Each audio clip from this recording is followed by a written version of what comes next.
পিঠাপুলি বলতে আগে সাধারণত গ্রামের খাবারকে বোঝাতো, কারণ গ্রামের মা চাচিরা এই পিঠাপুলিগুলো এত সুন্দর করে বানাতে পারে যে কি বলবো। আজকে আমি আপনাদের সাথে পুলসি পিঠা বা ভাপা পুলি পিঠা বানিয়ে দেখাবো। আর এই পিঠাটা আমি বানাচ্ছি, কিন্তু মূলত আমি সাথে আছি, বানাচ্ছে আমার শাশুড়ি আম্মা। সে অবশ্য সব পিঠাই খুব অসাধারণভাবে বানাইতে পারে।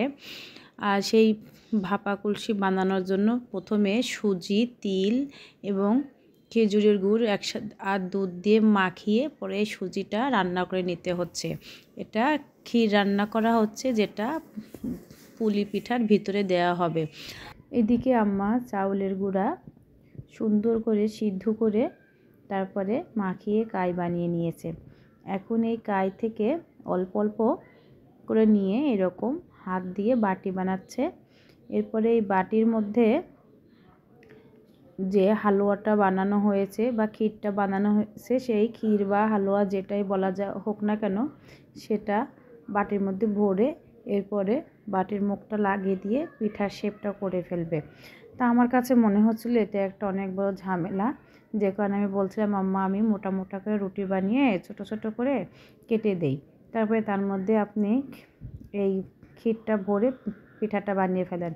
তা ওনার সেটা পছন্দ না, বলছে এভাবে পিঠা দেখতে সুন্দর হয় না, বরং হাত দিয়ে এভাবে বাটি বানিয়ে পিঠা বানাইলে নাকি দেখতেও সুন্দর হয়, খেতেও ভালো লাগে।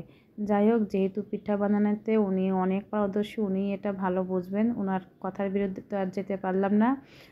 আর খুব অল্প সময়ে আম্মা দেখলাম আসলে অনেকগুলো পিঠা বানিয়ে ফেললো, যেটা আমার পক্ষে সম্ভব হতো কিনা আমি জানি না।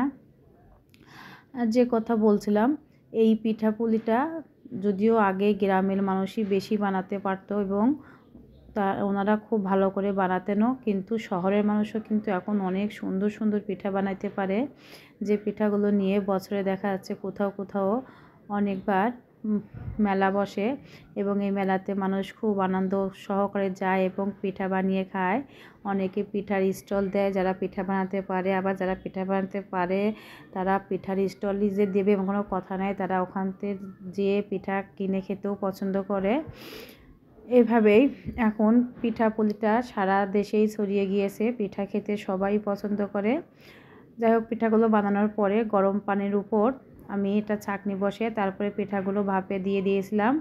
এরপরে আম্মা পিঠাগুলো ভাপ হয়ে গেলে নামিয়ে নিচ্ছে। এভাবে সবগুলো পিঠা একে একে বানিয়ে নেবে।